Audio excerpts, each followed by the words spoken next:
25. Cheguei lá, eu pensei que eu ia perder meu marido. Ele não tinha uma gota de sangue no corpo. Nada. Aí o médico chegou, encaminhou ele para UTI. A emergência foi medicar na UTI, porque ele não podia ser medicado na emergência. Ele tinha que ser medicado na UTI, que a pressão dele não baixava. Eles puseram um remédio de pressão na veia dele, sem interrupção. Foi 24 horas, aquele remedicamento. Quando eu cheguei na UTI, foi eu e minha sogra. A minha sogra chorou demais. Tinha fio desde o pé até a cabeça dele. Estava sendo monitorado, coração, batimentos cardíacos, pressão, oxigenação e tinha aparelho para tudo quanto é lado. Quando eu entrei, eu falei: Senhor, tem misericórdia. Devolve ele para mim do jeitinho que ele era. Eu não quero ele com sequela nenhuma. Eu quero ele do jeitinho que o Senhor me deu. Tem misericórdia. Tira ele dessa situação. Ele é uma pessoa muito boa, trabalhador, temente ao Senhor. E eu quero ele perfeito. Eu não quero ele com nenhum problema. Tem misericórdia. E eu fui e orei bastante. Eu e minha sogra, nós seguramos na mão dele e começamos a orar. E foi 24 horas essa agonia lá na UTI. Que ele não podia sair antes, porque ele tinha que tomar essa medicação sem interrupção. Passando esse período, o médico falou pra gente: olha, nós vamos tirar a medicação dele agora, porque ele tem que ficar com a pressão baixa sem a medicação. Porque se a pressão dele subir de novo, ele vai ter que voltar para UTI. Eu falei: doutor, ele vai ficar bom, a pressão dele vai ficar ótima, em nome de Jesus. E aí eles fizeram a observação e tinha aqueles picos, né? Hora estava 15, hora 16, hora 13, hora 14. Mas... E os irmãos naquela corrente de oração, a família, tinha gente orando em São Paulo, Rio de Janeiro, Curitiba, Rio Grande do Sul, em Miami, né, que a irmã dele mora lá, inclusive ela queria vir, nós não deixamos ela vir porque Deus estava no controle. Nós tínhamos certeza que Ele não ia nos desamparar. Aí ele foi para o quarto, sendo monitorado sempre, com todas as medicações, todo o cuidado, os enfermeiros, médicos, o cardiologista dele maravilhoso, neurologista, fisioterapeuta, todo mundo lá, assim, em volta dele, graças a Deus. E ontem ele saiu, recebeu alta para a honra e glória do Senhor. Não tem nada. Eles fizeram tomografia, eles fizeram um exame cardiológico nele. Ele deu um quadro assim, um probleminha só no exame de urina renal, só, mas nada comparado com o que aconteceu com ele, né? E a pressão dele ainda está sendo monitorada, que não pode elevar, né? Nós estamos monitorando tudo direitinho, tomando a medicação, tudo certinho. Mas em nome de Jesus, ele está lá em casa. Ele saiu ontem e não veio porque eu não deixei, porque realmente ele está meio tonto ainda. Sim, mas glória a Deus. Quero agradecer primeiramente a Deus, né, que não nos desamparou hora nenhuma. Eu senti a presença de Deus incrivelmente lá naquele hospital, naquela UTI, naquela cama do quarto. E agradeço meu cunhado que estava lá na hora certa. Minha sogra, gente, a minha sogra foi uma guerreira mesmo. E agradeço todos os irmãos, pastor Marcos, que também entrou na corrente de oração, e os irmãos todos. Gente, muito obrigada. Muito obrigada. E toda honra, toda glória, todo louvor seja dado ao Senhor. Ele escuta, ora com fé, ora com fervor, que Deus livra os filhos dele. Gente, em nome de Jesus, muito obrigada. Amém. O Paulo Roberto, ele enviou um WhatsApp para o pastor Marcos, lá do hospital, e ele disse: querido amigo e grande pastor Marcos, feliz 2016, que o nosso Senhor Deus continue derramando bênçãos sobre o Senhor, sua família e a nossa igreja. Agradeça a Deus por todos os dias, pela grande oportunidade que nos foi dada em poder conhecer pessoas tão boas como o Senhor e os membros de nossa igreja, em especial membros do GP Madrid. Estou triste, pois não pude estar no nosso culto da virada. Porém, em espírito e em oração, só pensava neste momento. Seja feliz, meu amigo, precisando muito do Senhor. Seja feliz, meu amigo. Abraço, Paulo Roberto. Sabemos que Deus, ele tem propósitos determinados para cada um de nós. E ele tem propósitos para a vida do Paulo Roberto, assim como para a minha vida e para a sua vida. A nossa história, a nossa vida está nas mãos do Senhor.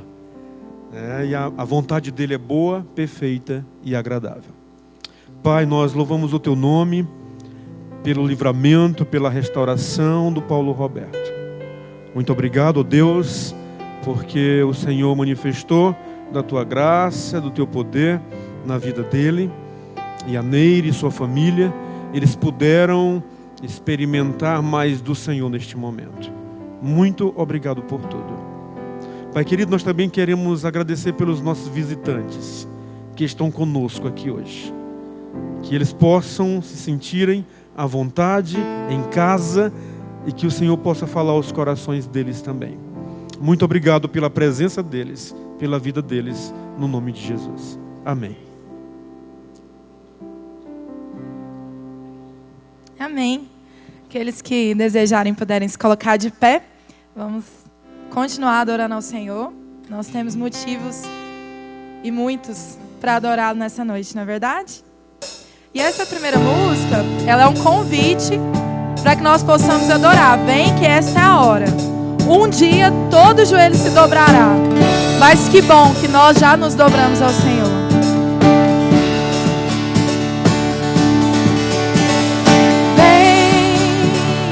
Essa é a hora da adoração. Vem dar a Ele teu coração.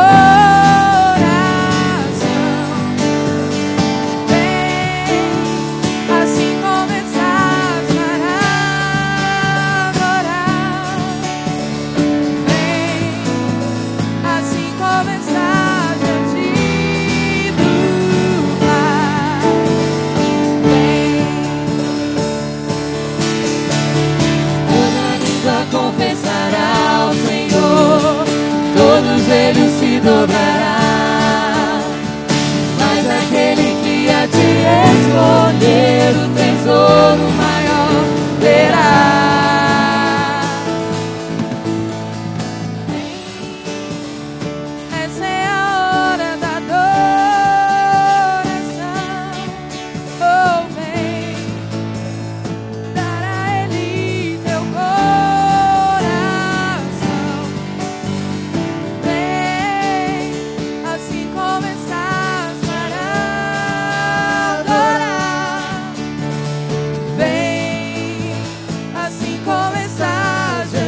Glória a Deus. E essa próxima música é um pedido para que o Senhor reine sobre tudo que nós somos. Sobre o nosso pensar, sobre o nosso falar. É um ano que se inicia, nós temos novas oportunidades. Que o Senhor seja de verdade o Rei sobre os nossos sonhos, sobre os nossos projetos, sobre aquilo que nós planejamos. Amém?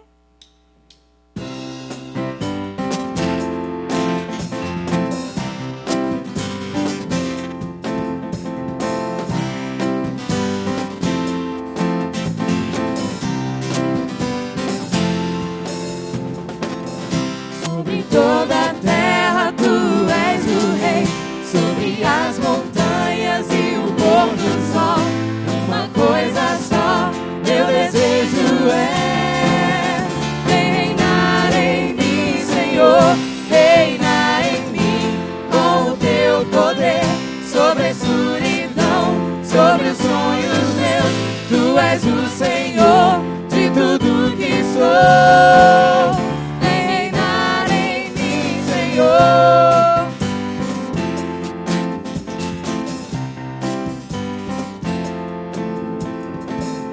Sobre o meu pensar, tudo que eu falar, faz-me refletir a beleza que há em ti. Tu és para mim mais que tudo aqui. Reina de novo em mim, reina em mim com o teu poder, sobre a escuridão, sobre os sonhos meus. Tu és o Senhor de tudo que sou. Vem reinar em mim, Senhor. Pode dizer sobre o meu pensar? Sobre o meu pensar, tudo que eu falar, faz-me refletir a beleza que há em ti. Tu és para mim mais que tudo aqui. Vem reinar de novo em mim, reina em mim com o teu poder, sobre a escuridão, sobre os sonhos meus. Tu és o Senhor de tudo que sou. Vem reinar em mim, Senhor, reina em mim com o teu poder, sobre a escuridão, sobre os sonhos meus. Tu és o Senhor de tudo que sou. Vem reinar em mim, Senhor. Vem reinar em mim, Senhor. Vem reinar em mim, Senhor.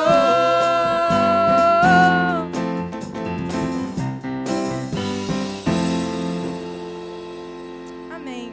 Para essa próxima música que fala de comunhão, eu queria propor que nós orássemos em dupla, em trio, em grupos, que você pudesse colocar a vida do seu irmão na presença do Senhor também.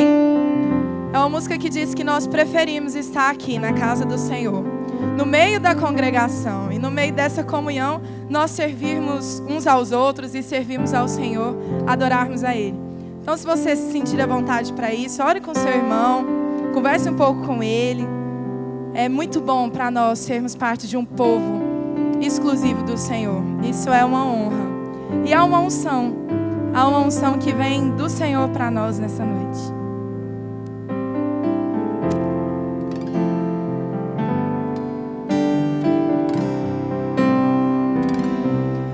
Há uma unção, já posso sentir verdadeiramente Deus está aqui. Há uma unção, já posso sentir verdadeiramente Deus está aqui. Eu prefiro estar na tua casa, ó Senhor, onde flui um rio de amor, onde flui as bênçãos do Senhor. Eu prefiro estar no meio da congregação e no meio dessa comunhão, servindo ao meu Deus e aos meus irmãos. Como é bom viver em união. Como és precioso, meu irmão. Há uma unção, já posso sentir verdadeiramente Deus está aqui. Há uma unção, já posso sentir verdadeiramente Deus está aqui. Prefiro estar na tua casa, ó Senhor, onde flui um rio de amor, onde flui a bênção do Senhor. Eu prefiro estar no meio da congregação e no meio dessa comunhão, servindo ao meu Deus e aos meus irmãos. Como é bom viver em união. Como és precioso, meu irmão. Há uma unção, já posso sentir verdadeiramente Deus está aqui. Há uma unção, já posso sentir verdadeiramente Deus está aqui. Amém. Se nós tivermos agora um momento de comunhão, que nós possamos com essa próxima música adorar ao Senhor.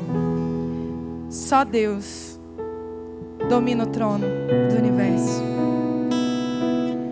É só por causa dele que nós existimos. Ele criou tudo. E nessa imensidão dele, não há como nós não adorarmos por tantas coisas boas que ele tem feito.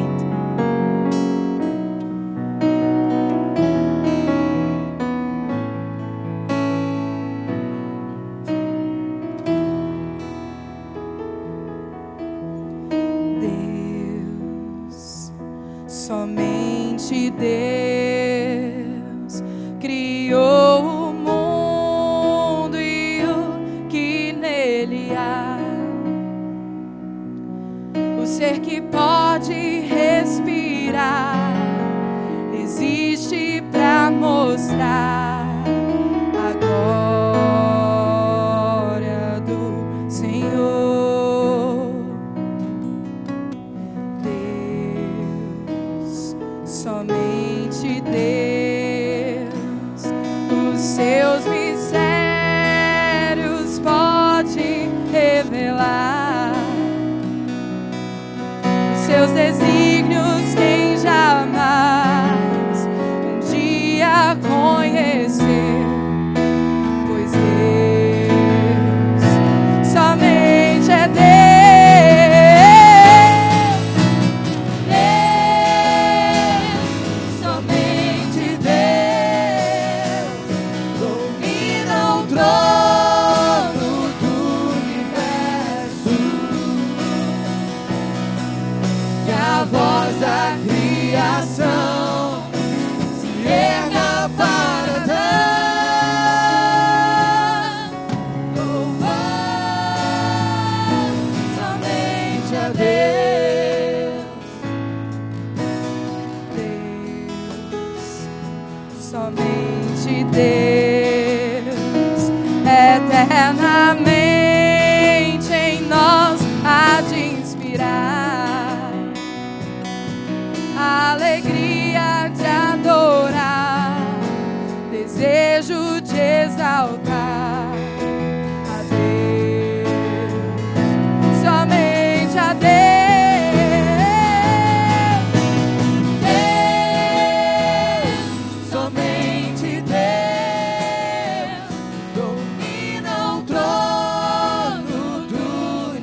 todo louvor e de toda adoração.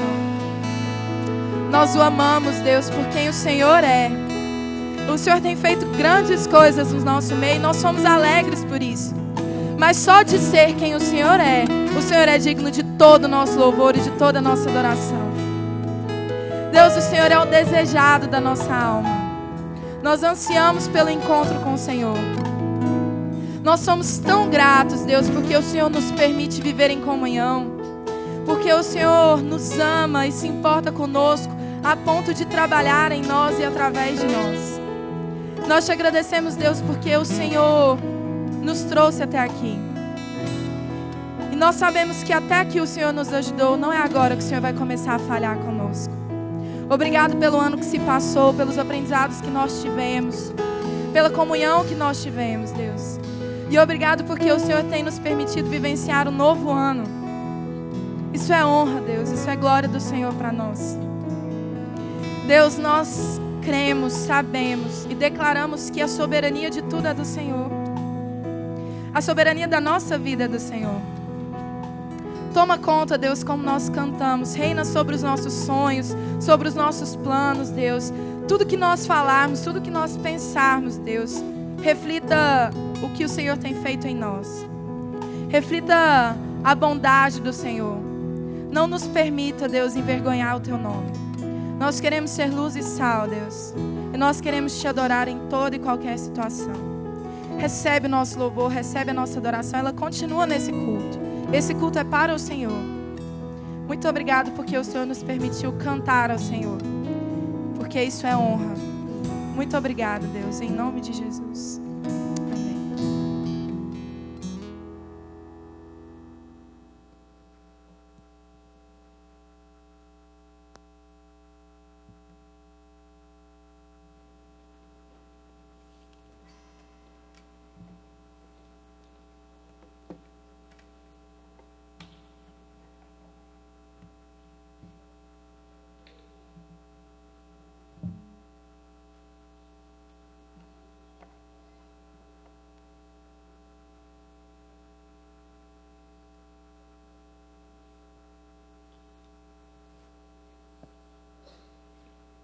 Amém. Saúde os irmãos aí com a graça e a paz de Jesus. Que Deus abençoe a todos. Para quem a gente não teve oportunidade ainda de cumprimentar este ano, um 2016 abençoado aí para você. Amém? Alguns não puderam estar no culto da virada, não puderam participar, então fica aí o nosso cumprimento, o nosso abraço. E o desejo do nosso coração, que Deus abençoe a todos. Alguns já começam a retornar de viagem, né? Louvamos a Deus, porque foram e voltaram bem. Que Deus possa nos dar um ano de vitórias, um ano frutífero, um ano alegre, um ano próspero, um ano em paz, um ano com saúde, em nome de Jesus. Eu quero ler com vocês um texto vai ser projetado e você fica livre para também abrir a sua Bíblia. 1 Tessalonicenses 5, de 11 a 24. Nós estamos vivendo uns momentos bem oportunos para conselhos. Precisamos dar conselhos e receber bons conselhos. E esse texto da palavra de Deus são bons conselhos do apóstolo Paulo para uma igreja amada. E eu espero que esses bons conselhos de Paulo para aquela igreja sejam também bons conselhos de Deus para nós na noite de hoje. A leitura é de 1 Tessalonicenses 5, de 11 a 24. E o texto bíblico, se você quer acompanhar, diz assim aí na tela: Consolai-vos, pois, uns aos outros e edificai-vos reciprocamente, como também estáis fazendo. Agora vos rogamos, irmãos, que acateis com apreço os que trabalham entre vós e os que vos presidem no Senhor e vos admoestam, e que os tenhais com amor, em máxima consideração por causa do trabalho que realizam. Vivei em paz uns com os outros. Exortamo-vos também, irmãos, a que admoesteis os insubmissos, consoleis os desanimados, ampareis os fracos, e sejais longânimos para com todos. Evitai que alguém retribua a outrem mal por mal. Pelo contrário, segui sempre o bem entre vós e para com todos. Regozijai-vos sempre, orai sem cessar. Em tudo dai graças, porque esta é a vontade de Deus em Cristo Jesus para convosco. Não apagueis o espírito, não desprezeis as profecias. Julgai todas as coisas e retende o que é bom. Abstende-vos de toda forma de mal. O mesmo Deus da paz vos santifique em tudo, e o vosso espírito, alma e corpo sejam conservados íntegros e irrepreensíveis na vinda de nosso Senhor Jesus Cristo. Fiel é o que vos chama, o qual também o fará. Senhor, estamos diante de uma porção da Tua palavra cheia de tanta riqueza, ó Deus, e eu sei que podemos aproveitar muito daquilo que o Senhor quer transmitir para o nosso coração agora. Mas eu também sei que há uma força gigantesca tentando impedir que isso aconteça. Mas maior é o Senhor. Por isso nós repreendemos toda interferência, todo ruído, todo som estranho, tudo aquilo que possa, ó Deus, impedir que a mensagem chegue límpida, clara, direta ao meu coração e ao coração de cada um que está aqui nesta noite. Pai, estamos começando um novo ano e queremos este novo ano fiel à palavra, ouvindo a palavra, deixando o Teu Espírito colocar a palavra no nosso coração. Por isso queremos que seja hoje, primeiro domingo deste ano, a primeira também oportunidade que temos de dizer para o Senhor que estamos prontos. Queremos ser, ó Deus, abençoados, edificados, exortados, transformados, ó Deus, confrontados pela Tua palavra. Que não haja outro interesse senão este, e que não haja outra disposição de coração senão esta, de estarmos prontos com humildade e abertura para que o Teu Espírito possa agir. Fala ao nosso coração agora, Pai. Fale ao coração de todos nós, a começar por mim, que estou aqui nesta posição de proclamador, que seja apenas canal, que o Teu Espírito fale a mim e através de mim possa falar a todos aqui nesta noite. Nós clamamos por isso, e é esta ansiedade do nosso coração. E nós oramos, ó Deus, desta forma, em nome do Senhor Jesus. Amém. Eu confesso que, logo depois do culto da passagem de ano, é que eu comecei a pensar na mensagem de hoje. Antes eu estava pensando na mensagem da virada. E eu leio vários textos, e esses textos já fizeram parte de uma agenda de pregação, e eu fui procurar o meu HD externo para poder rever algo que eu tinha uma vez preparado sobre este texto, e não consegui encontrá-lo. E eu estava já preparando uma outra palavra, quando esse texto foi lido por mim e tocou o meu coração, e eu quis compartilhar com os irmãos. Só para os irmãos entenderem, trata-se de uma carta do apóstolo Paulo para a igreja de Tessalônica, e está já no último capítulo, capítulo 5 da carta. É como se Paulo, escrevendo esta carta, estivesse dizendo o seguinte para os crentes de Tessalônica: olha, eu quero membro da igreja de Tessalônica. Olhe para este texto como se o apóstolo Paulo estivesse escrevendo pessoalmente para você. Como se Paulo fosse o seu amigo.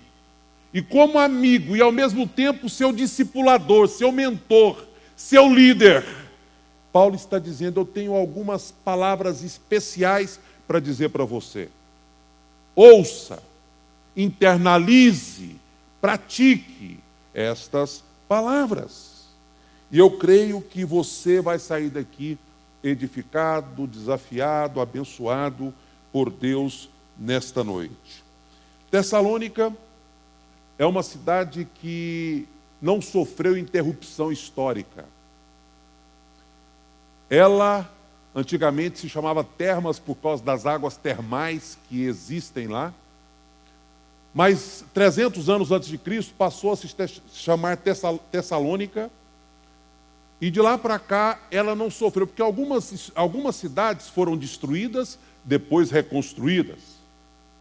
A cidade de Tessalônica não. Ela não sofreu essa interrupção, ela sempre existiu, existe, e por isso mesmo ela é uma cidade importante até nos dias de hoje, e muito importante, capital da Macedônia, quando o apóstolo Paulo escreveu esta carta. Ela se destaca por ser uma cidade situada numa estrada importante que fazia uma ligação entre Roma e Constantinopla. Ela também é importante para nós, no nosso contexto, porque tinha uma igreja predominantemente gentílica. O que é que isso significa, pastor?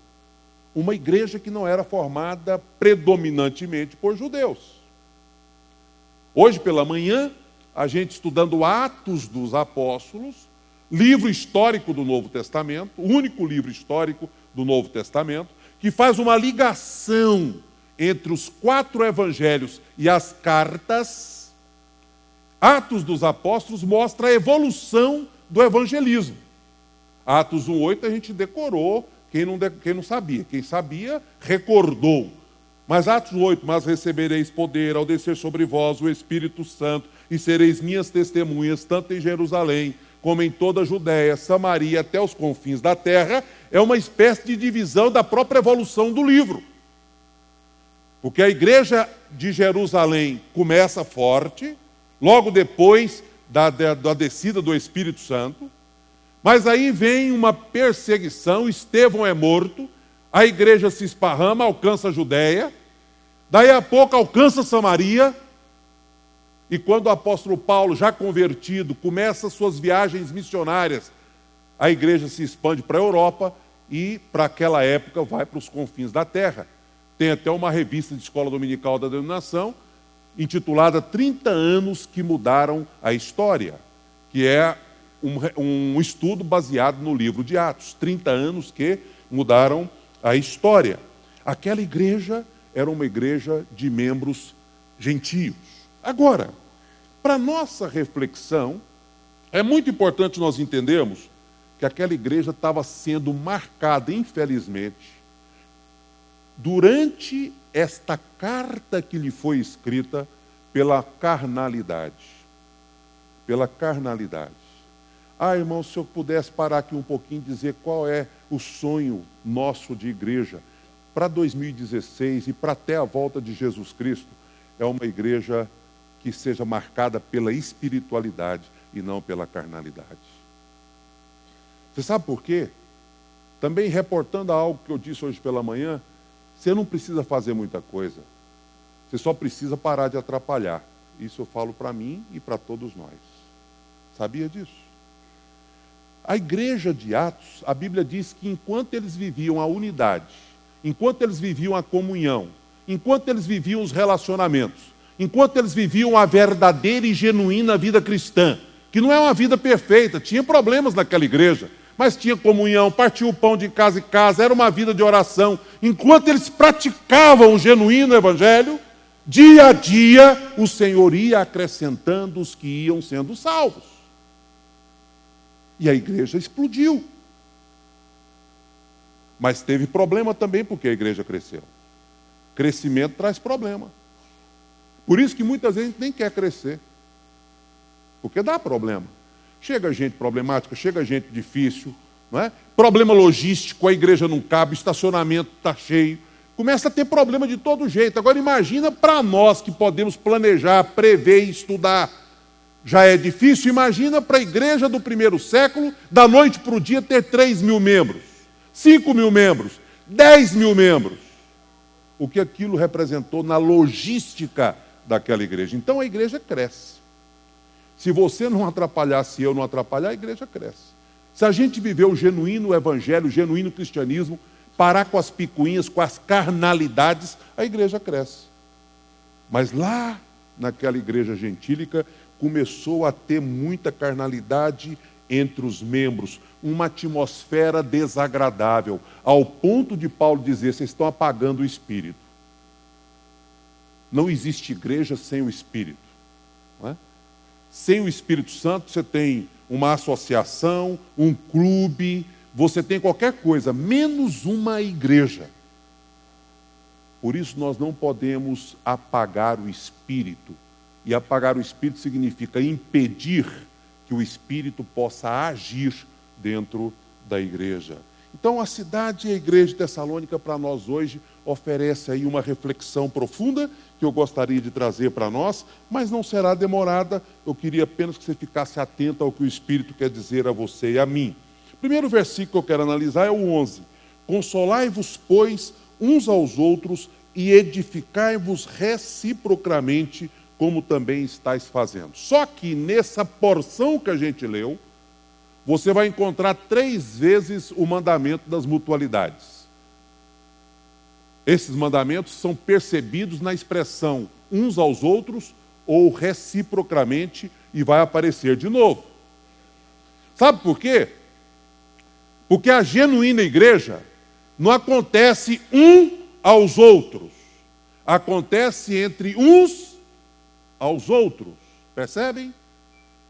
Vocês vêm aqui domingo, tem uma palavra, uma direção do púlpito da igreja, a gente prega, transmite a visão, ora junto, cultua, adora, mas o dia a dia da igreja é no meio das mutualidades, uns aos outros. Uns aos outros. Esta é a saúde da igreja. Por isso que vocês enjoam de ouvir a gente falar em grupo pequeno e vão continuar enjoando, porque nós não conseguimos conceber a ideia de uma igreja que não seja forte através dos grupos pequenos.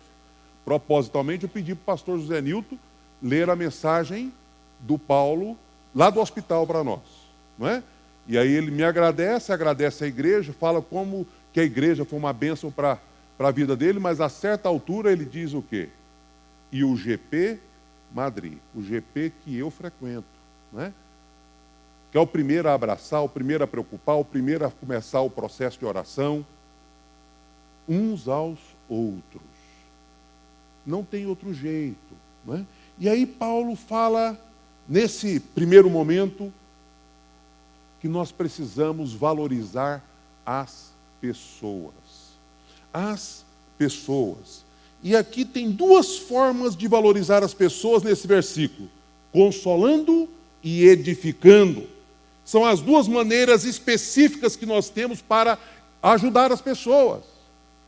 Eu sou capaz de arriscar que dentro desse auditório hoje nós temos diversas pessoas precisando de consolo.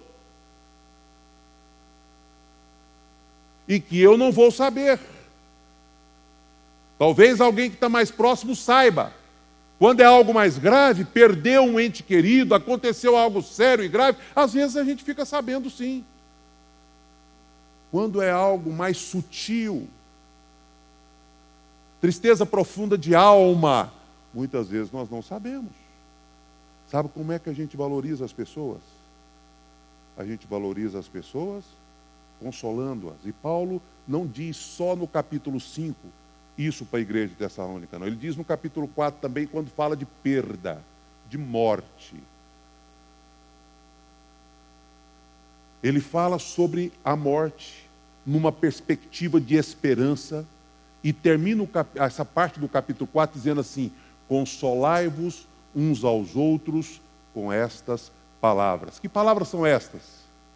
E nós, os que estivermos vivos, de maneira nenhuma precedemos os que dormem, né? E aí, ao soar da trombeta, os mortos em Cristo ressuscitarão primeiro.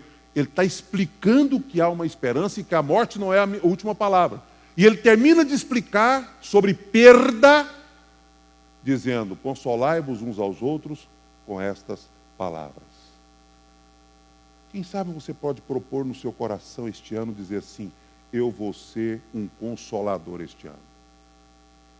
Eu vou perceber as pessoas que estão tristes perto de mim. Eu vou pedir ao Espírito Santo para revelar a mim o coração angustiado, os quebrantados de alma e os quebrados de alma. Tem gente quebrantada e tem gente quebrada, precisando de remendo. Mas nós temos o conserto, nós temos a ferramenta, nós temos tudo nas nossas mãos, porque nós temos o Consolador, que é o Espírito Santo. Então eu posso ser um consolador, desde que eu consiga valorizar a pessoa, ver a pessoa. Às vezes a gente vem para a igreja e não olha para os lados. Quantos testemunhos, eu sei de alguns, mas eu não sei nem da metade, mas quantos testemunhos nós temos nesta igreja de gente que diz assim: olha, como foi restaurador aquele dia quando fulano me deu um abraço, ou me disse uma palavra. Eu já ouvi demais isso, por incrível que pareça, nas poucos exercícios que nós fizemos. Me lembro, uns 2 anos atrás, quando eu pedi para juntar-se com alguém que você não conhecia para poder cumprimentar e fazer uma oração. E uma irmã chegou perto de uma outra pessoa e pôs a mão no ombro, perguntou o nome, perguntou o que aquela pessoa queria que orasse. E a pessoa disse assim: que bom que você veio até mim. Eu já frequento essa igreja há uns 6 meses. Ninguém tinha conversado comigo. Eu tenho 6 meses que eu estou aqui, sendo abençoado e alimentado, mas sofrendo muito. Tristeza profunda de alma, coração apertado. Precisava me abrir com alguém. Daquele dia nasceu uma amizade que eu não sei resultado final, mas eu sei que para aquele momento e naquela época foi uma grande bênção na vida daquela pessoa. Esse é um caso, no meio de tantos. Consolai-vos. Essa é uma das formas de nós abençoarmos uns aos outros. Tem gente quebrada, tem gente quebrantada. Não é só luto, não. Aliás, luto não é só morte. Às vezes é até luto, mas luto por outros motivos. Quantas pessoas perderam o sonho por causa do divórcio? Havia tantos planos, havia tantos projetos, havia tantos sonhos, havia tantos ideais. E de repente foi interrompido, porque no dia de casar, 2 pessoas dizem sim. Mas na hora da separação basta um dizer não. Não importa a opinião do outro. Desistir, não quero mais, estou indo embora, e ninguém consegue fazer a pessoa mudar de ideia, porque houve uma pessoa que disse não no relacionamento. E aí você vai cuidar de quem sofreu. Porque ficou o quê? Uma vida despedaçada, planos interrompidos, tristeza profunda no coração. E agora? Paulo diz: consolai-vos uns aos outros. Estenda a mão. Abrace. Traga uma palavra de consolo. Marta e Maria, irmão morto, Jesus longe. Quando Jesus chega, a Bíblia diz que até ele, Jesus, chorou. Tal era o clima de tristeza que havia naquele lugar. A Bíblia fala de 2 ocasiões em que Jesus chorou. Ele não chorou no Getsemane, ele suou sangue, mas não disse que ele chorou. Não disse que ele chorou na cruz, mesmo angustiado e sofrendo, mas disse que ele chorou quando ele olhou para Jerusalém. Jerusalém que mata os profetas e apedreja os enviados do Senhor. E a Bíblia diz que ele chorou diante do túmulo de Lázaro, naquele momento em que o seu amigo estava morto. Mas ele trouxe consolo, porque a Bíblia diz em Isaías que ele foi enviado para os quebrantados de coração, para os quebrados de coração. O Senhor quer restaurar, e Ele quer usar você como canal. Consolai-vos uns aos outros. Mas a segunda forma que o texto diz que nós devemos fazer para poder também ajudar as pessoas, além de consolar, é edificai-vos. Edificai-vos. Esse texto aqui eu vou pular por causa do nosso tempo, mas aí o próximo texto, da edificação, diz assim: consideremos também uns aos outros para nos estimularmos ao amor e às boas obras. Não deixemos de congregar-nos como é costume de alguns, antes façamos admoestações, e tanto mais quanto vedes que o dia se aproxima. É interessante, as pessoas, essa palavra edificar é o mesmo que construir, todos nós sabemos disso. A igreja está permanentemente em construção. E a igreja é você, a igreja sou eu. Então nós estamos permanentemente em construção. Quando a gente acha que já é crente, sabe, completo, não temos mais nada a aprender. De vez em quando eu ouço um negócio desse, me assusta, me adói o coração. Né? Quando você chega para o conselho, para o ministério de casais e fala assim: fulano, o ciclano está escrito? Ah, pastor, eu procurei, mas ele disse que não tem mais nada para aprender nessa área, não. Ah, não, deixa aí os jovens, eu já estou no fim da linha, já estou com tantos anos de casado, não preciso de encontro mais não. Ou então, ir lá para ouvir as mesmas coisas? Meu irmão, você está em construção. Você não está pronto ainda. Eu estou em construção. E você sabe que nós precisamos uns dos outros para cada um ajudar nesse processo da construção? Você precisa de mim e eu preciso de você. Porque nós, na reciprocidade, nos edificamos. Você precisa me edificar e eu preciso te edificar. Admoestar, falar, ensinar, congregar. Né? Tem gente que acha que nem precisa mais ouvir mensagem, tem que ir na igreja. Interessante, você deveria amar vir à igreja, sentir falta de vir à igreja, por vários motivos. Ver os irmãos, porque a Bíblia diz que devemos ter comunhão. Culto coletivo, a adoração coletiva tem algo que não tem na adoração individual. O quarto secreto não substitui a grande congregação não substitui o quarto secreto. Mas você deveria dizer assim: o Espírito Santo tem algo para me dizer, por isso que eu vou à igreja. Que seja uma palavra, uma frase. Às vezes nem é dita do púlpito, dita por um irmão que está sentado do meu lado, ou na hora do louvor, um cântico. O Espírito é soberano, ele pode usar qualquer coisa do culto para ajudar a te construir, te edificar. Por isso, nós precisamos da congregação. Neemias, e eu termino esse ponto com essa história conhecida, personagem do Velho Testamento, cuja imagem poderia ser a figura de uma pessoa com uma espada numa mão e uma colher de pedreiro na outra mão. Porque Neemias lutava, mas Neemias também edificava, construía. Ele se defendia dos inimigos, mas ele assentava tijolo nos muros, supervisionava os muros. Sabe qual é o papel nosso? A gente tem que guerrear contra o adversário das nossas vidas, para que ele não tome conta, mas paralelo a esse guerrear, nós precisamos também construir, edificar. E a gente faz isso encorajando as pessoas que estão do nosso lado, para que elas não se desanimem no decorrer do processo.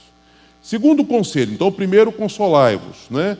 Valorize as pessoas, edificai-vos uns aos outros. O segundo conselho, confie mais na liderança.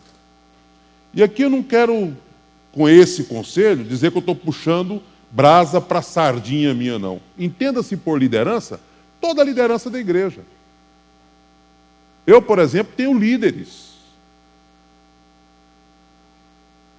O presidente da nossa denominação é meu líder, a quem eu devo satisfação, com quem eu tenho compromisso.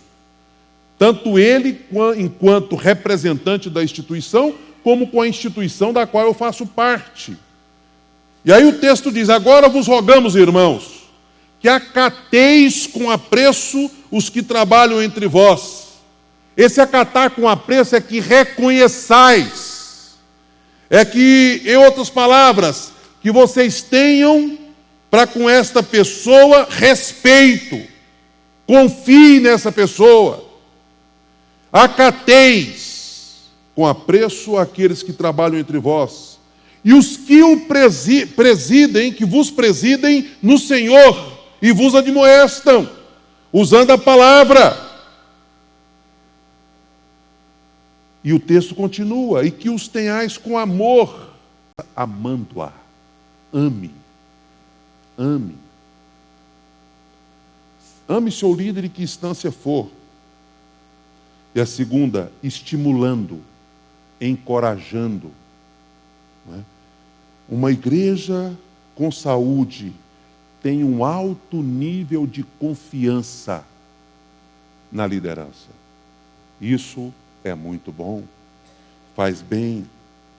A leitura bíblica que a gente faz desse conselho de Paulo é: tenha consideração, reconheçam.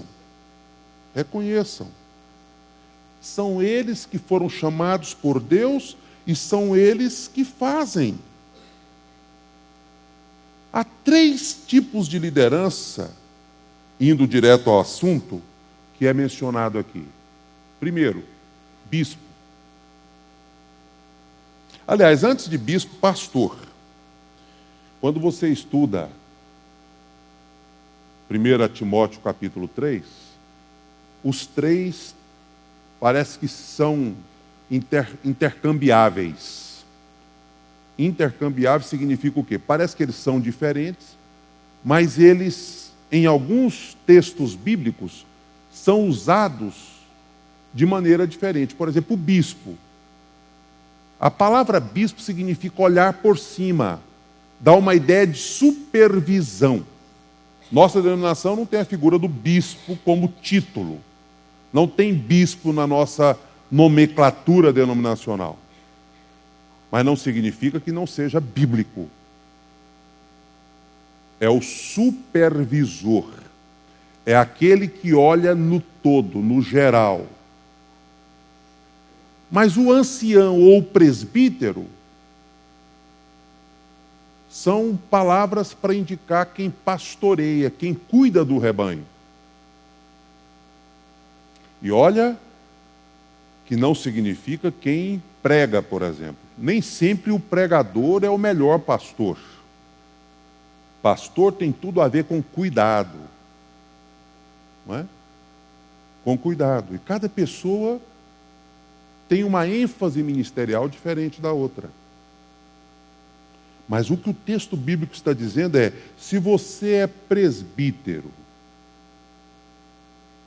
um ancião respeitado da igreja, se você é bispo, um supervisor regional, se você é pastor, aquele que cuida detalhadamente do rebanho, não importa.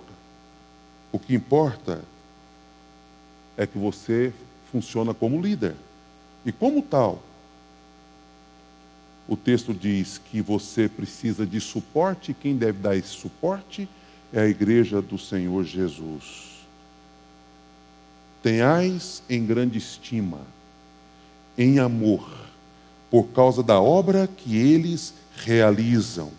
Tratai com honra, admoeste com amor. Faça isso valorizando. Não é? E valorizar significa talvez gestos simples, mas que fazem muita diferença. E encoraja, sustenta e faz com que o presbítero ou ancião se sinta fortalecido para a missão que ele tem a cumprir. Portanto, fica aí. Você quer saber o que você precisa? Confie nos líderes. Olha o que diz Hebreus 10 para a gente fechar esse ponto. Por meio de Jesus, portanto, ofereçamos continuamente a Deus um sacrifício de louvor, que é fruto de lábios que confessam o seu nome. Não se esqueçam de fazer o bem e de repartir com os outros que vocês têm, pois de tais sacrifícios Deus se agrada. Obedeçam aos seus líderes, submetam-se à autoridade deles. Eles cuidam de vocês como quem deve prestar contas. Obedeçam-lhes, para que o trabalho deles seja uma alegria e não um peso. Por isso não seria proveitoso para vocês. Orem por nós. Estamos certos de que temos consciência limpa e desejamos viver de maneira honrosa em tudo. Hebreus 10, 24 e 25. Aí pense como você quiser. Terceiro conselho. Versos 14 e 15. Exortamos-vos também, irmãos, a que demonstreis os insubmissos, consolai os desanimados, ampareis os fracos e sejais longânimos para com todos. Evitai que alguém retribua outrem mal por mal. Pelo contrário, segui sempre o bem entre vós e para com todos.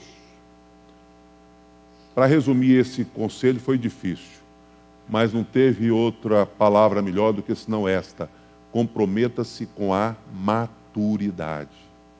Deixa de infantilidade. Deixa de picuinhas, de coisas infantis, de coisas de menino. Como é que a gente chega à maturidade?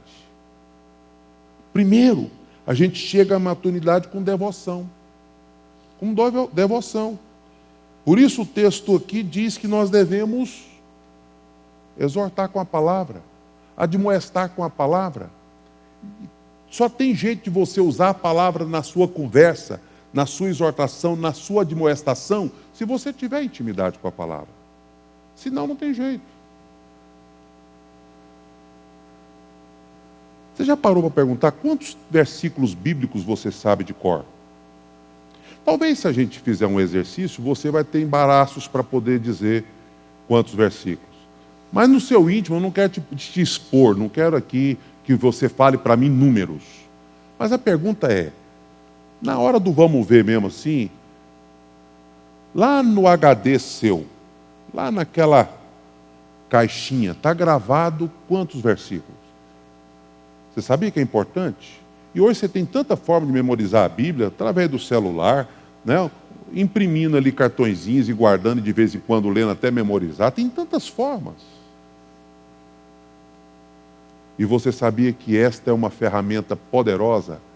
Quando Jesus foi vencer Satanás naquela tentação de Mateus capítulo 4, ele venceu com qual ferramenta, com qual arma?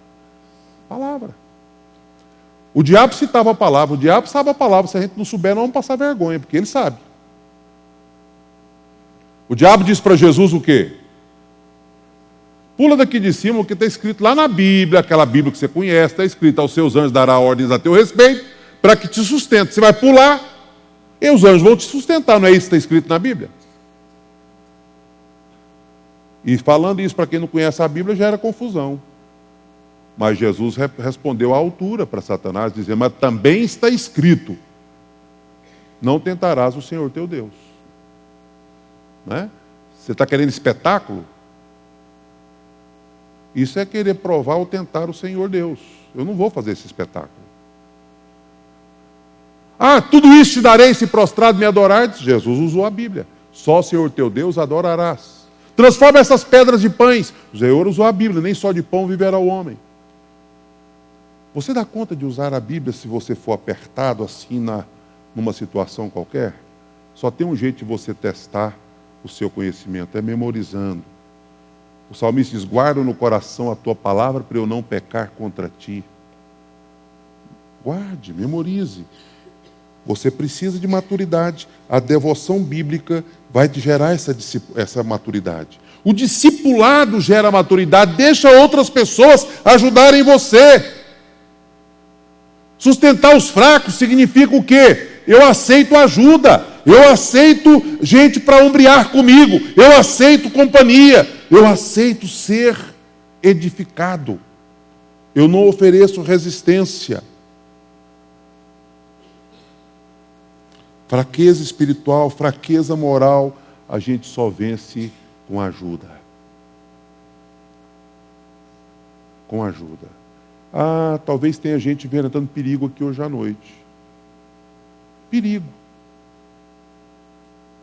Perigo na área moral. Não é verdade? Não acontece? Um assédio, uma tentação, um negócio que está acontecendo, você rejeitou, deu bronca, chutou o balde, mas de repente você já está começando a se pegar pensando no assunto.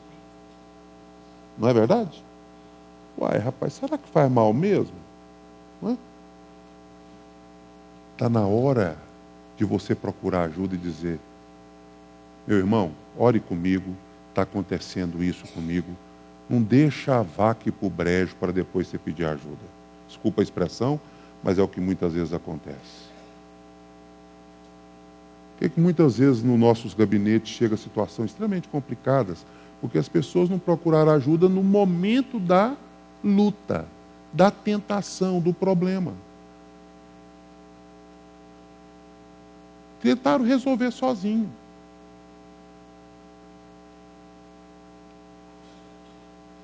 Exortai, consolai, ampareis os fracos, não é?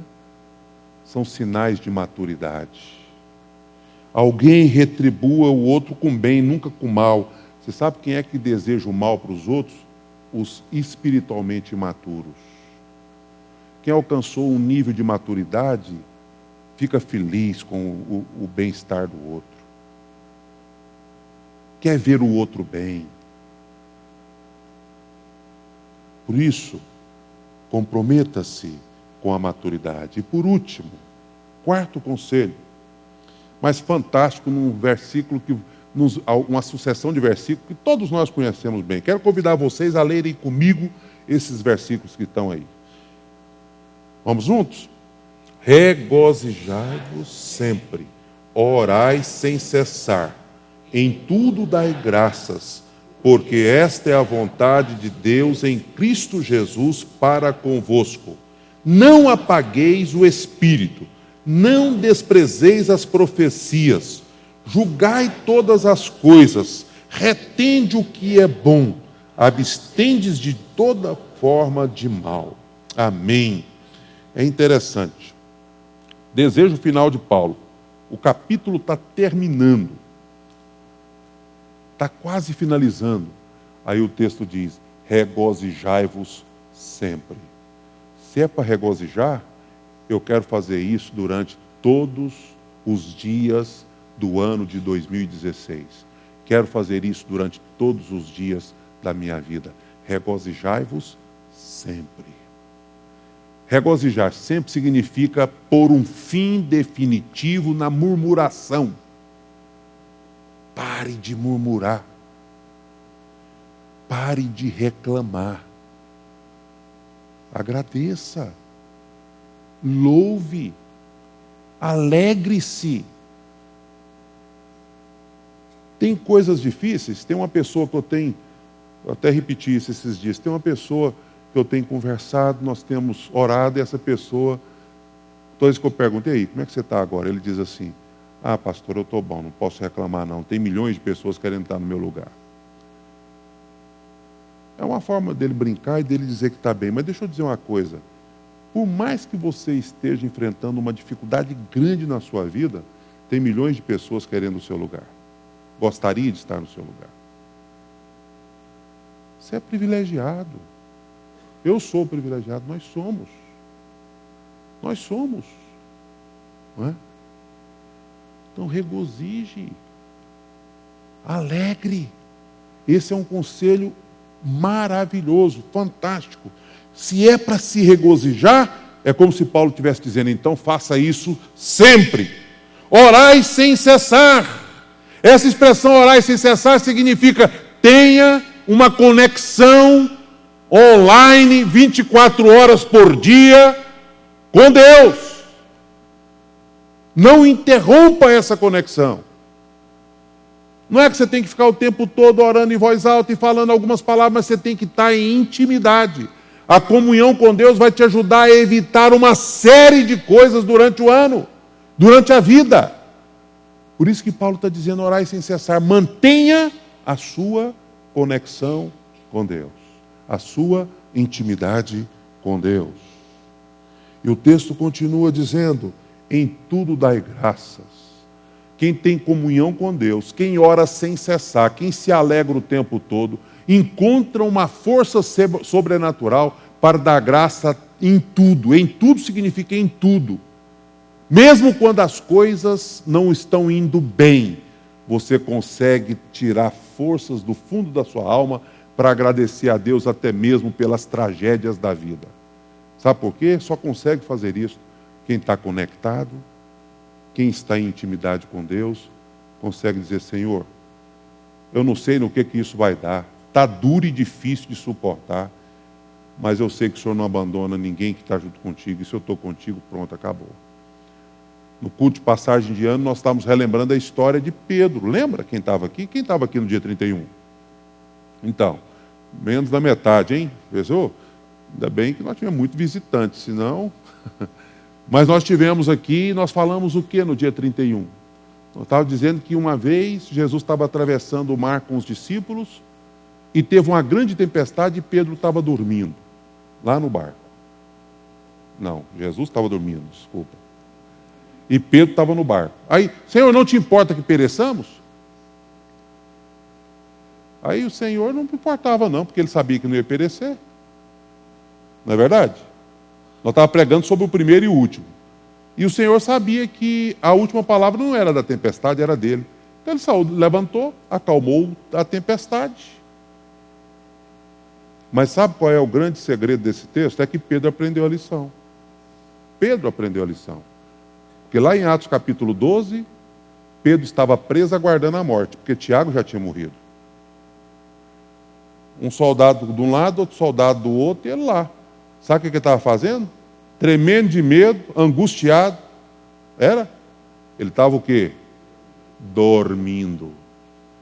Porque lá na tempestade ele aprendeu. Para que ficar angustiado? A última palavra não é do soldado, a última palavra não é do rei. A última palavra é de quem? É de Jesus, que é o alfa e o ômega, o princípio e o fim. E Jesus disse que eu não vou morrer agora, acabou. Eu vou é dormir, né? Eu vou é descansar. Porque a última palavra é de Jesus. Meu irmão, creia que nós, como servos de Deus, temos condições de dar graça em toda e qualquer situação. Em tudo dai graças. Não é? E o texto continua dizendo: não apagueis o espírito. Significa, sabe o quê? Tem muita gente especializando-se em apagar o espírito. E você apaga o espírito desobedecendo, você apaga o espírito com rebeldia, você apaga o espírito com murmuração, você apaga o espírito com inimizade, você apaga o espírito com conflito, com tantas outras tragédias que acontecem no nosso meio, que impede o espírito de agir. Isso é apagar o espírito. Corpo de bombeiro na igreja não dá. Porque a igreja tem que ser o lugar do fogo. Né? Não apaga o espírito, derrama fogo, Senhor. Né? É lugar do aquecimento. E o texto continua dizendo: não desprezeis profecias. E alguns aproveitam esta frase para poder virar aí profetizando o que Deus manda, o que Deus não manda, vira uma confusão danada, e gente com medo, gente angustiada. Já vi tanta profecia louca por aí, que não é de Deus, que não tem fundamento na Bíblia. Não é? Não sou contra a profecia. A profecia significa o quê? Eu já falei aqui. O profeta é aquele que fala de Deus para o homem. Coisa para o presente e coisa para o futuro. Agora, o que esse texto está ensinando para a gente é o seguinte: tenha coração ensinável. Entendeu o que significa não desprezar a profecia? Tenha humildade para o seu coração receber a palavra de Deus e ela te edificar. O Espírito Santo quer te ensinar, mas muitas vezes a sua resistência faz com que o seu coração fique fechado. Não desprezeis profecias. E depois julgai todas as coisas, retende o que é bom e abstende-vos de toda forma do mal. Isso tudo vai levar você a ter uma vida cristã contagiante. Poxa vida, como é que esse irmão, mesmo passando pelo que ele está passando, ele é alegre? Isso é testemunho. Esse irmão tem humildade para receber a palavra de Deus no coração dele. Isso é testemunho. Esse irmão está orando sempre. Isso é testemunho. Esse irmão não murmura nunca. Está sempre com uma palavra de louvor e gratidão nos lábios. Isso é testemunho. Isso é vida cristã contagiante.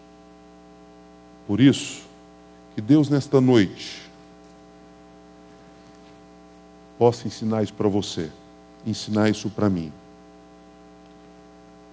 Termino com um versículo que não foi projetado, que é o 23, foi projetado lá no primeiro slide. Vou até voltar lá para a gente terminar com este versículo, 23 de Tessalonicenses, capítulo 5. O mesmo Deus da paz vos santifique em tudo, e o vosso espírito, alma e corpo sejam conservados íntegros e irrepreensíveis na vinda de nosso Senhor Jesus Cristo. Amém? Você sabe o que esse versículo significa? Significa que quando Jesus morreu na cruz, ele resgatou sua alma, resgatou o seu espírito, resgatou o seu corpo. E significa que ele quer que todos três sejam conservados íntegros até a sua volta. Como é que você pode conservar íntegro? Santificação. Qual é a melhor forma de conservarmos a santificação? A volta de Jesus. Se você ficar o tempo todo pensando na volta de Jesus, que pode acontecer a qualquer momento, você vai dizer assim: ô Senhor, eu quero conservar o meu espírito íntegro, porque por ele o Senhor Jesus morreu na cruz. Eu quero conservar a minha alma íntegra, porque por ela o Senhor Jesus morreu na cruz. Restaurou meu espírito, restaurou minha alma, porque o espírito restaurou minha comunhão com Deus. Minha alma restaurou minhas emoções, minha relação comigo mesmo e com o próprio Deus também, através da ligação com o Espírito. O meu corpo também foi restaurado pela cruz do Calvário. E pensando na volta de Jesus Cristo, eu quero conservar tudo íntegro. E é olhando para a volta de Jesus que eu vou manter a santificação. Vou levar a sério as exortações bíblicas. Vou acreditar naquilo que a palavra de Deus diz. Que Deus então nos abençoe, que a gente possa participar esta noite, primeiro domingo do ano, da ceia do Senhor, com esta mensagem no coração. Amém? Que Deus continue falando a nós através dessa segunda parte do nosso culto. Amém. Quero convidar os pastores para vir aqui, da equipe.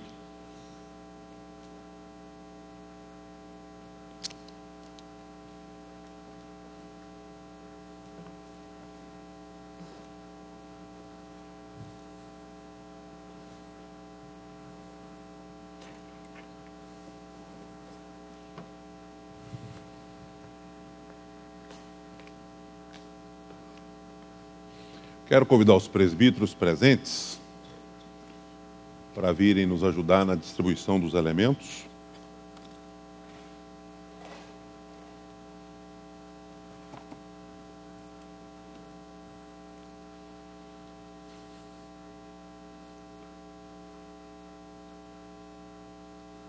Amém.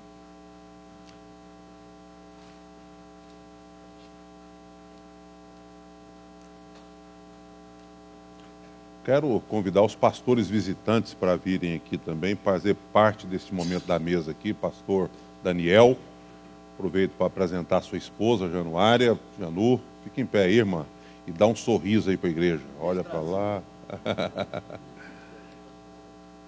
Esse aqui é pai do presbítero Daniel, viu? Para quem não sabe, olha lá, ó, pai do nosso Daniel aqui. cedeu o filho para nós aqui há alguns meses. E tem mais gente acompanhando, né? Então, o irmão do Daniel, fica em pé aí, Rodrigo. E a esposa dele já saiu com a criança para dar uma assistência de mãe aí, né? Aí está o Nelson, olha lá. O Nelson é da prata da casa, né? Com a família. Fica em pé aí, porque muita gente nova não conhece a família.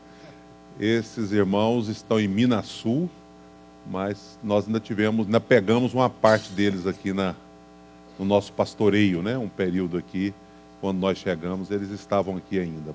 Bem-vindos, que Deus abençoe. O Sandro não quis vir não, Sandro? Então vem cá. Falei os pastores visitantes. Hã? É, né?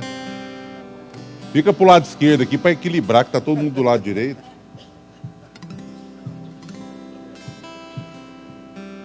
Quase toda vez que o Sandro vem aqui, ele prega, né? Hoje eu deixei ele livre, mas domingo que vem ele vai estar de novo, aí ele vai pregar domingo que vem. Tá bom? Obrigado. Amém, irmãos. Nós vamos participar dessa primeira ceia em domingo, porque nós participamos da outra ceia na passagem de ano depois da meia-noite. Então já era... Não, foi antes da meia-noite, desculpe. Foi encerrando 2015. Então essa é a primeira ceia de 2016. Que ela simbolize a nossa comunhão e que ela cele todos esses conselhos que a palavra de Deus nos deu hoje à noite, para que a gente consiga viver e cumprir a palavra do Senhor durante este ano. Amém? Queria convidar o seminarista Tico para vir aqui também. Vem cá, Tico. Seminarista. Ficou chique, né?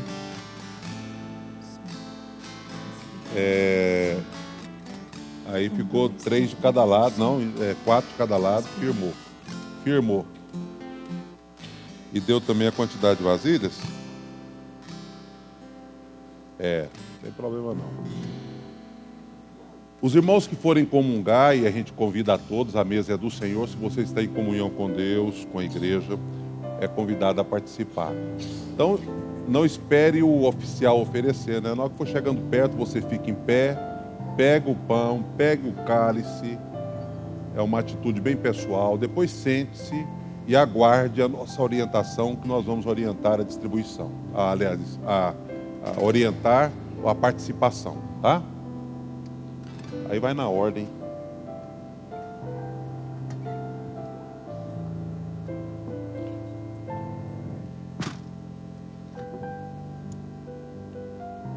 Isso, pode ir os três. Eu vou deixar os visitantes por último aqui. Vou deixar os visitantes aqui comigo na mesa.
Alcançará de ti, Senhor.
que chora aos pés da cruz, clamando em nome de Jesus, alcançará de ti, Senhor, misericórdia, graça e luz. Firme, ó Deus, está o meu coração, Firme nas promessas do Senhor, eu continuo olhando para ti, e assim eu sei que posso prosseguir. E mesmo quando eu chorar, as minhas lágrimas serão para regar a minha fé e consolar meu coração. Pois o que chora aos pés da cruz, clamando em nome de Jesus, alcançará de ti, Senhor, misericórdia, graça e luz. misericórdia, graça e luz. Misericórdia, graça e luz.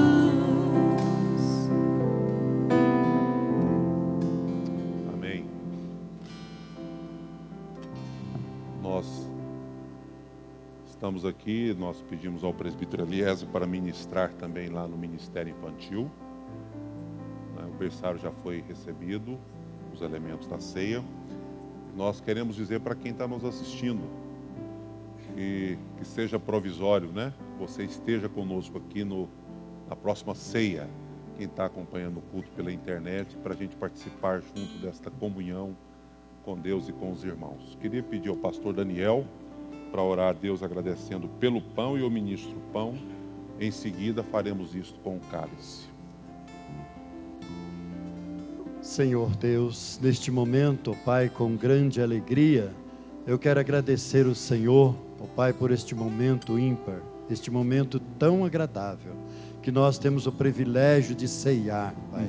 Ó Pai, com os irmãos, como é bom estar juntos, ó Pai, nesta alegria, ó Pai, nessa ceia do Senhor. Pai, obrigado pelo sacrifício do Senhor na cruz por nós. Muito obrigado, Senhor.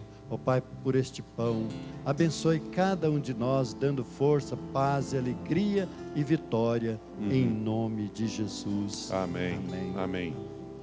O Senhor Jesus, vamos ficar em pé, quem puder?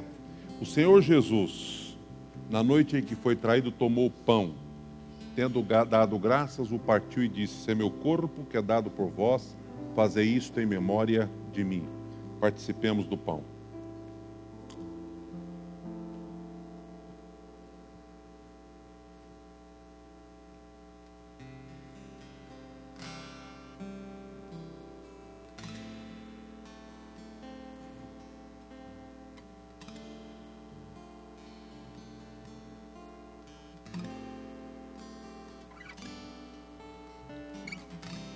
Sandro vai estar orando e agradecendo a Deus pelo cálice. Senhor Deus, na presença do Senhor mais uma vez, nós agradecemos, meu Pai, por esse privilégio de estarmos aqui juntos. E é momento de celebração, mas também é momento de reflexão sobre a importância e aquilo que significa para nós o sacrifício de Jesus na cruz do Calvário. Amém. Meu Pai, que reflitamos sobre isso, sobre esse assunto, sobre o que isso tem mudado e modificado a nossa história, a nossa vida, as nossas ações, mas sobretudo agradecemos pela aliança que o Senhor fez conosco, pelo sangue do Senhor. E esse é uma aliança eterna, uma aliança que supera a qualquer questão, seja altura ou profundidade, seja vida ou seja a morte, porque o Senhor é quem fez essa aliança conosco, e hoje nós vamos celebrar e refletir sobre ela, no nome de Jesus, meu Pai. Amém. Amém.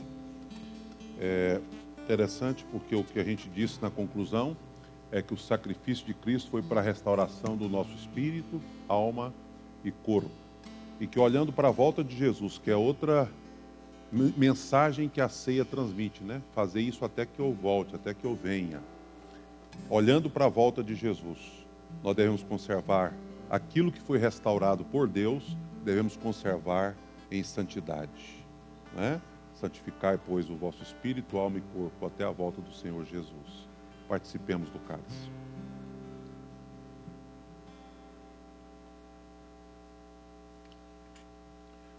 Os irmãos vão recolher os cálices vazios. Enquanto isso acontece, nós estaremos cantando e entregando os nossos dízimos e ofertas. Lembrando que as nossas ofertas de hoje são destinadas para a cesta básica. Se você quer dar um outro destino para a sua oferta, você põe no envelope, explica, porque a oferta que chegar no gasofilácio fora do envelope, nós vamos entender que é oferta para a cesta básica. Combinado? Então nós vamos cantar e ofertar. Deixa eu dar um aviso antes, porque depois a gente impetra a bênção e termina. Então, veja bem, domingo que vem culto normal. Dia 17 retornaremos com a nossa jornada com as 7 cartas do Apocalipse. Certo? Dia 17 nós iremos estudar a 4ª carta. Outro aviso, preste atenção aqui. A irmã Sueli, diaconisa Sueli, a nossa tesoureira, está avisando que os envelopes 2016 estão lá nos seus devidos lugares. Quem ainda precisa do envelope antigo, está numa caixinha do lado. Certo? Se você, o envelope de 2015 eu ainda não concluí, eu ainda quero, está lá do lado. E se você não tiver com o envelope personalizado e quiser ter o seu, tem uma lista lá também para você pôr seu nome completo. Então são 3 avisos relacionados com a contribuição da igreja. Envelopes novos personalizados, os antigos lá do lado. E quem quiser pôr o nome porque não achou o nome no envelope, coloque na lista que vai estar lá, tá?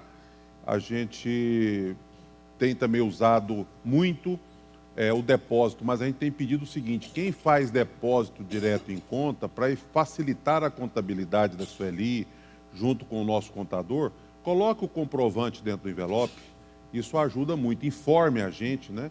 Porque se cai um dinheiro lá sem informação, a gente não vai saber quem foi que doou, vai entrar como oferta anônima. E isso para a contabilidade não é problema, mas eu queria que você nos ajudasse nessa organização para não ficar como oferta anônima, tá bom?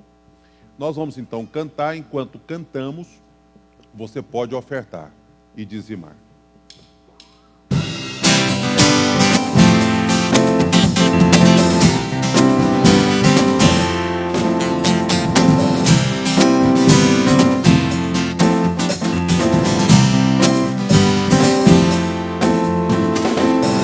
Sobre toda a terra tu és o rei, sobre as montanhas e o pôr do sol. Uma coisa só, meu desejo é reinar em mim, Senhor, reinar em mim, com o teu poder, sobre a escuridão, sobre os sonhos meus. Tu és o Senhor de tudo que sou.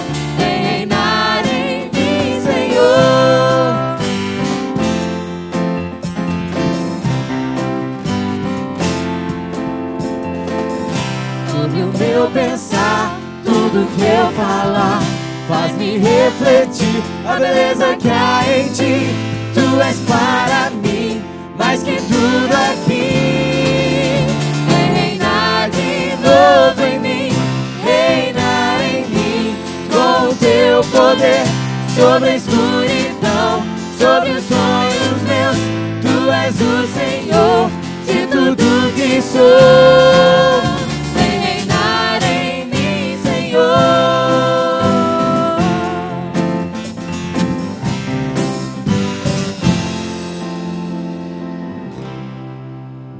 Amém. Convido a todos para ficar em pé. Deus abençoe aí os demais visitantes. Voltem sempre. É um prazer tê-los conosco. Mesmo aqueles que nós não mencionamos, vocês são muito especiais. O pastor Pedro vai fazer a oração final e também invocar a bênção do Senhor sobre nós. Senhor Deus, nosso Pai, te agradecemos pelo primeiro domingo do ano, na tua presença, Amém. Na tua casa, sendo alimentado por ti, Senhor. É verdade. Pai de amor, Muitos domingos teremos nesse ano 2016.